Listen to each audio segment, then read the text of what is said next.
Once upon a time, there was a snail princess, and back where when she lived in her country of origin, the king father used to be a university sports teacher, and every summer he would get a gig to look after the kiddies going on holidays.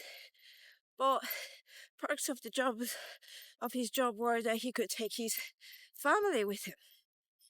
So he would take the Queen Mother, himself, the Snail Princess, and then later on the Prince.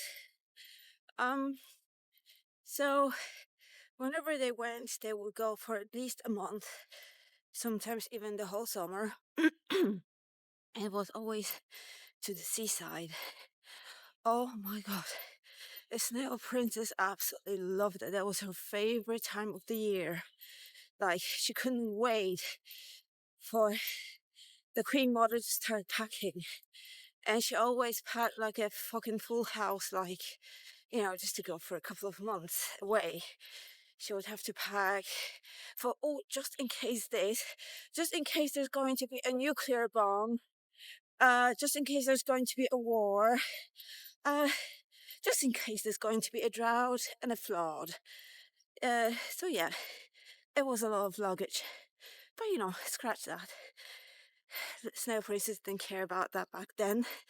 It was just about, let's go. And every time they would go by a train, a sleeper train, and her favorite place on the train was the upper cot,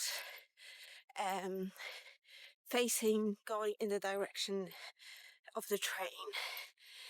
And she would love to have the window crack open and the wind from the train going just hitting her face. And she would love to watch the train tracks go by. She absolutely loved it. It was the biggest adventure. And then they would arrive in the place. And the beach was Snail Princess's favorite place to be. She loved to play in the sand. Actually, it was like to be sitting like at the edge of the land and sea, so where the land meets the water. She wasn't really into building sandcastles, but she liked to dig little holes and watch the water fill it up as she dug, and test like different builds of dams or moats, things like that. Basically, kind of like sand water engineering sort of a thing. She loved doing that. And most of all, oh my god, playing in the waves. She would imagine that she was a dolphin and she would jump over the waves. She could do it like for hours until she became a prune from the water. And also diving. Oh yes, the diving was one of the favorites as well. Basically, anything that has to do something with the sea was amazing, the most favorite thing. And she loved the boat. Like, she didn't like fish. The smell of fish it was repulsive. But this kind of stale smell of sea in the fish nets, and the smell of kerosene, and this unique smell of the fishing boats. It was just, oh my god, she loved it. And as well, the sound that boats make when they're like splashing against the pier when they're tied up, when it's like really quiet in the canal or the port, and the boats are like just gently like splash, splash, like not even hitting against the pier or their side. that sound was, oh, fabulous. So she loved that. You know, it was guaranteed to happen every year until the teenage years, I suppose. That's when it all stopped. So fine. Fast forward a bit more, and Snail Princess found herself in Cornwall. And she was working as a stable hand, and every weekend she would go on a walk on the coast. But the fun was that she started in one place, she walked for a good few hours, and then wherever she stopped, she would take a bus back to the place where she worked and lived, to the stables. And then next weekend, she would pick up from the place where she left off, and so on. So the deal was to kind of walk around the whole coast, and she was taking pictures, and sea was pretty much everywhere because it was a coastline walk. It was awesome. She loved it. And then the fate took her to Brighton, and she landed at Bedsit, literally. Oh, look at this lot. Oh. And she landed at Bedsit, like literally less than 5 minutes away from the shoreline, from the beach in Brighton. Oh my God. But guess what? She wasn't happy. No. She could have gone swimming every single fucking day if she really, really wanted to, but she never did. Reason being, because she had her head and her arse thinking that, oh, nobody loves me. I want to find someone who loves me. Like, you know, she felt so, well, she's always felt lonely and miserable and nobody loves me sort of a way. So she was spending all her effort for someone to fall in love with her.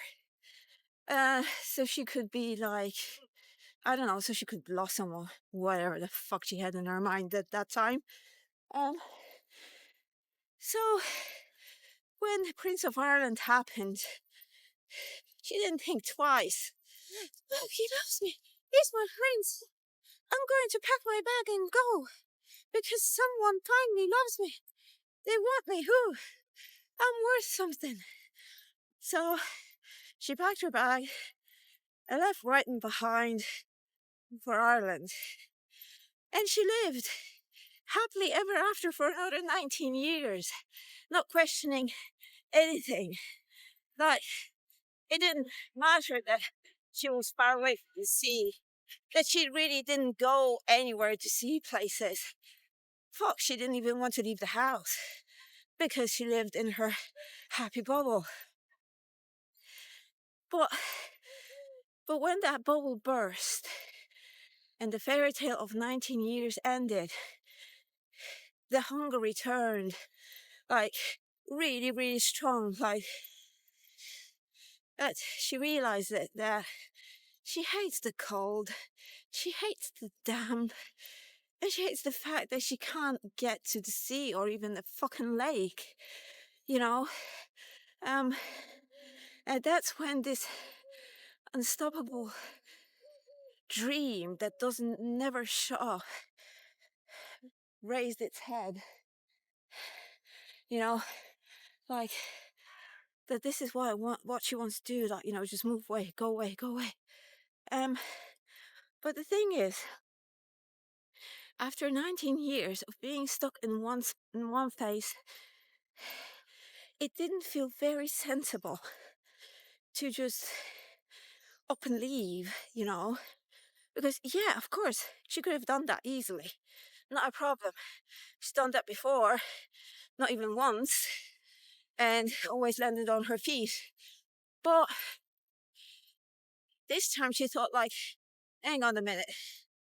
You know, this could be just a fantasy that you know, she's creating in her head. And she wanted to make sure that this wasn't like some sort of a rebound, in a sense, like, oh, I've been trapped for so long. Well, not really trapped. Okay, she's done it willingly, but that it's like, oh, now I'm free. I can do whatever I want. Blah blah blah. So the autistic part said, like, hang on a minute, you gotta do it right, girl. So first thing she did was she went to Cove. It's the nearest place by train that is by the sea. So she took Mr. Larry Pooh, and because it was the first time going somewhere, she invited Prince of Ireland as well. And it wasn't a great day. It was overcast. It was a bit cold, but it didn't matter. Once she hit that sea side, when she was able to touch the water, she instantly knew that her dream is not fantasy. It's something that has to happen. And afterwards, she signed up to this website for the workaways.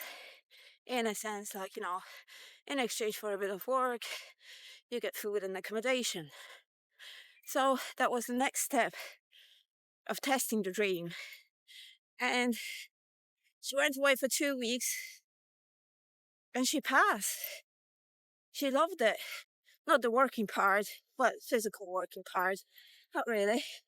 But other than that, it was like, hell yeah. Didn't matter, like, she didn't look back. She could have stayed for way longer if it wasn't for Mr. Pooh, and she had to go back home. But anyway, point is that the dream got tested, and the next step was to go somewhere foreign. But at this moment, Larry's more important, getting him well and sorted. So I don't think that's going to be happening soon, but it would be cool if it was possible to get away from, at least for the winter, like maybe October till March. I think it is doable. So the princess will be looking into that. But the point of the story is that not everyone obviously is going to be like me, but if you are like me and you have a dream, but you're not sure if this is what you actually want to be living, because sometimes the idea is so grand, so wonderful and intoxicating, and it's just banging around your head all the time, and you think, like, yeah, I want it to happen. But sometimes when things happen, they don't necessarily are as great as we imagined. So if, like me, like my AuDHD part is so excitable and easy, like, to jump on an adventure, you need a sort of reality check. Then figure out what is the smallest next step of that dream that you could actually test to see if this is what you want to do, like really do. And if yes, then think of the next one. And then, test the next one and see how that goes. Hi, Arya. And so on. Maybe you don't need that. Maybe, like, you don't stray away. Or maybe you're too scared. But if you don't try, you'll never know. And you'll end up like me, a few weeks away from 50th birthday and only fucking waking up to and smelling coffee. So, you do you, but I'm just saying that if you're anything like me and you have this thing that's pulling you, then at least find out If it's something that you truly would love to live, just test it. Low risk sort of a thing. And when you do, and it does work, and just keep going, hopefully until you make it happen, because that's what I'll try doing. Find my next fairy tale to live. So there.